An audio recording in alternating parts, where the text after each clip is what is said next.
L'association Partage en Vue présente, dans le cadre de la Semaine de la Solidarité Internationale et avec le soutien de la région Rhône-Alpes, du Conseil Général de l'Isère et de la ville de Mélan, une vidéo intitulée « Vivre avec une déficience visuelle au Cameroun ou en France ». Comment définissez-vous les personnes en situation de handicap ? Pour moi, la définition d'une personne en situation de handicap est une personne parfaite, à part entière.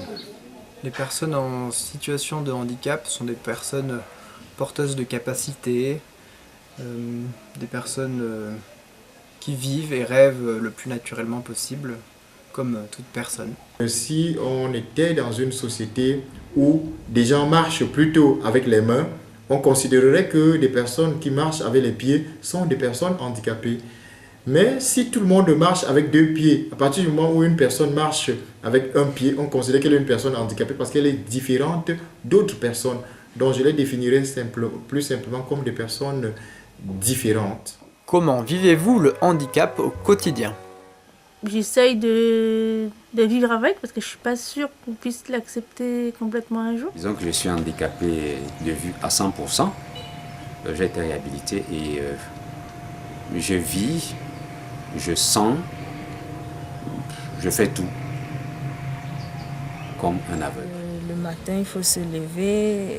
C'est pas parce que, on est non-voyant qu'on va rester les bras croisés.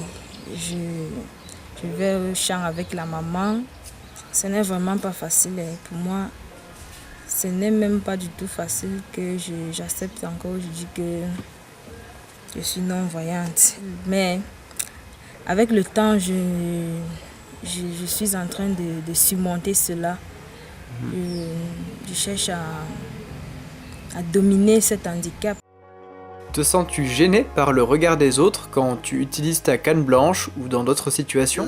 Je parie que si on me proposait encore 2 yeux là, je devais refuser. J'avais honte de sortir dehors. Quand je m'asseyais comme ça, le voisin dit, là voilà qui est assise, ouais, elle est aveugle. J'entre en courant, en pleurant même. Mais aujourd'hui, ça ne me dit plus rien. Et je suis à l'aise avec ma canne. Je me pose pas trop de questions sur les gens qui me regardent éventuellement. Il n'y a pas de complexe. Je me sens bien dans ma peau d'aveugle. Comment se passent tes études ? Les non-voyants pratiquent peu les filières scientifiques. C'est par manque de matériel. J'ai eu dans ma scolarité, à partir de la 3e jusqu'à la terminale, une AVS, une aide, une auxiliaire de vie scolaire, afin de m'aider dans la rédaction de mes examens, de mes prises de notes, etc. etc. Il y a toujours des frustrations, ça ne manque pas. On a des petits blagues qui viennent peut-être des élèves ou des enseignants. Mais généralement, je suis bien accueilli de par mon travail. Je prends mon cours en braille comme les autres élèves le prennent avec le bic-bien. Lorsque j'ai eu des manquements dans un cours, je peux utiliser un dictaphone. Je fais mes études sur Lyon, des études de masso-kinésithérapeute. C'est une école spécialisée pour déficients visuels. Les professeurs sont censés être au courant qu'on est déjà déficient visuel et donc faire des polycopies adaptées. Les cours, on a du matériel qui peut être prêté, on a une médiathèque à disposition avec des livres informatiques, avec des aides particulières. Les professeurs ont une certaine formation. C'est des fois difficile de demander à un enseignant d'accepter un enfant déficient visuel ou un enfant handicapé d'autre sorte dans sa classe. Que peut-on gagner aux côtés d'une personne déficiente visuelle ? Peut beaucoup apporter parce qu'il a une personne à part entière. Il a encore toutes ses facultés. Là, c'est des enfants, alors elle m'apporte, comme tous les enfants, leur joie de vivre. Mais c'est plutôt des fois une leçon de vie chez les enfants parce qu'ils ne se laissent pas abattre. L'aveugle n'est pas seulement aveugle, mais l'aveugle est aussi solide, là, qui peut prouver et qui peut apporter un surplus au sein de la société. Une personne handicapée peut être aussi utile à la société que toute autre personne. Tous les jours, pour moi au CEJA, sont de nouvelles joies.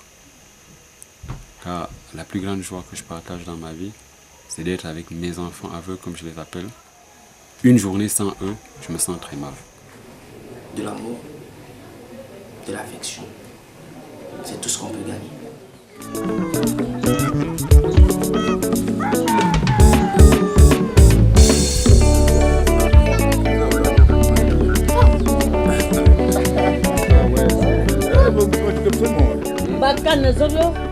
Penses-tu que la déficience visuelle soit un frein pour entreprendre une relation de couple? L'amour n'est pas au niveau des yeux. L'amour est dans le cœur. C'est vrai que quand on aborde les filles au collège, il y a d'abord cette première appréhension du fait de ton handicap. Mais à partir du travail que nous fournissons, vraiment, elles sont captivées. Du coup, tu as une copine? Ah oui, oui, j'en ai plusieurs, même comme parfois c'est juste des relations, parfois épisodiques. Hein. Parfois on les a pour 1, 2, 3 semaines et puis bon, les filles, vous savez aujourd'hui.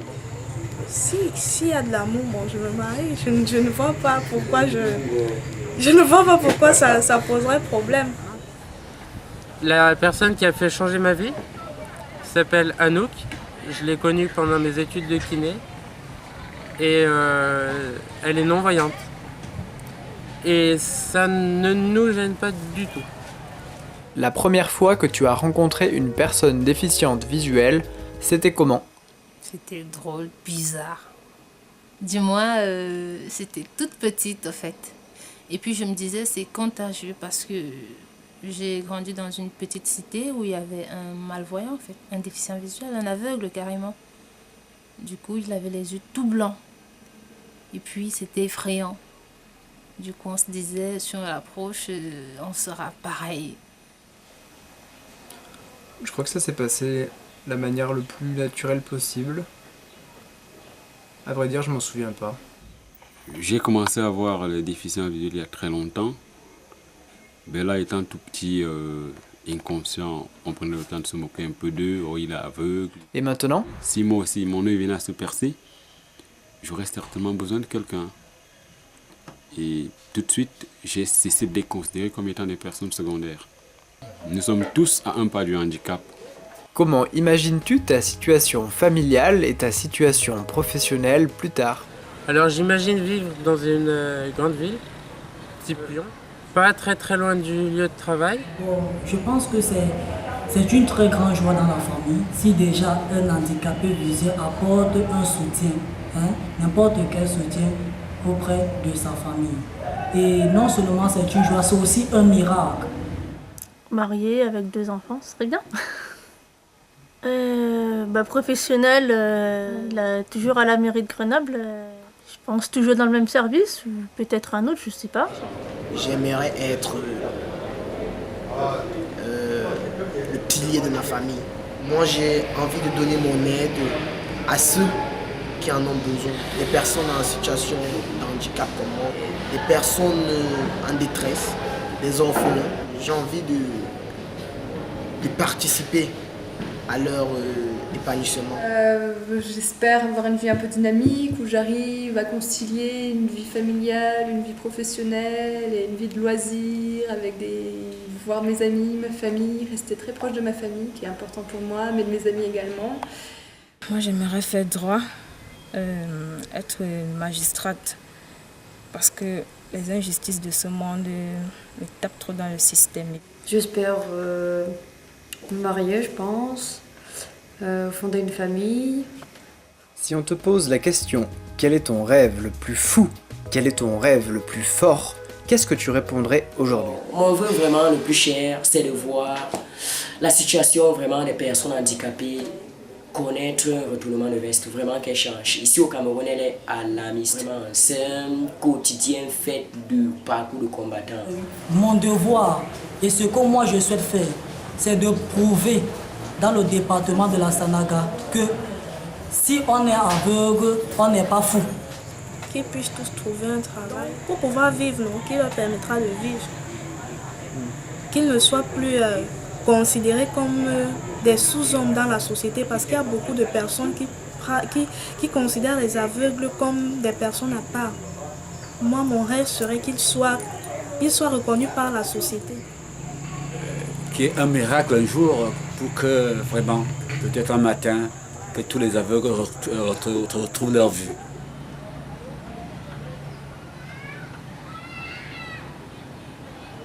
Alors là, je voudrais que nos frères, les bien portants, nous respectent un peu.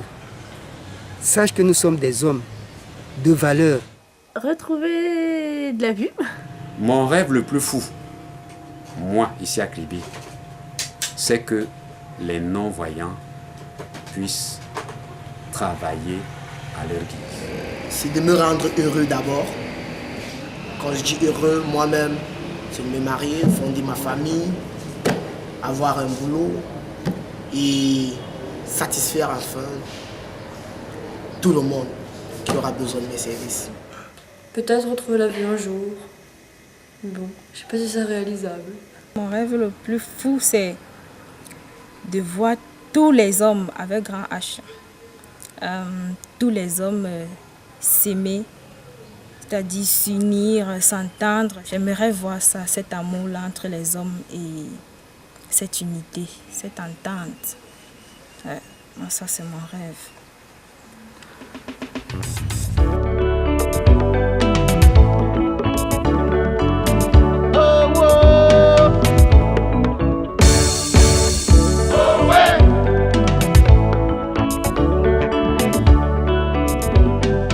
Comment construire un monde moins discriminant, un monde moins inégalitaire? Et on peut s'entraider. Les riches doivent soutenir les pauvres. Les valides doivent soutenir les handicapés. C'est accepter chaque personne comme il est, accepter les différences, vivre avec, respecter chacun. C'est un espoir et c'est un rêve. Il est très difficile de construire ce genre de monde parce qu'on n'est pas au paradis. Alors ça c'est compliqué, il faudrait changer beaucoup la perception du handicap chez beaucoup de gens. Nous voulons tous être à pied d'égalité. Si aujourd'hui j'ai un peu et que l'autre n'en a pas, alors il faut partager. Et si nous partageons les peines des autres comme étant les nôtres, alors nos joies seront les leurs. Par conséquent, nous sommes dans une société où il fait bon vivre. Je pense qu'il y a un grand travail de communication à faire. Parce qu'on se rend compte que certaines personnes méprisent par exemple les personnes handicapées tout simplement parce qu'elles considèrent les personnes handicapées comme des sous-hommes. Parce qu'elles ne connaissent pas les capacités, les potentialités que regorgent les personnes handicapées. Il est question de lutter pour éviter de créer un monde à part pour les personnes handicapées. On peut faire en sorte que toutes les personnes ayant un handicap aient le même accès à toutes les informations comme quelqu'un de valide.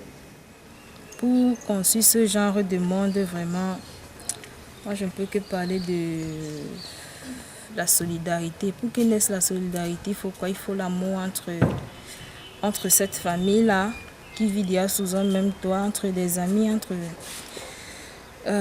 je pense que c'est la solidarité qui peut vraiment cheminer avec ce genre de choses, quoi.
Oh ouais! Oh ouais!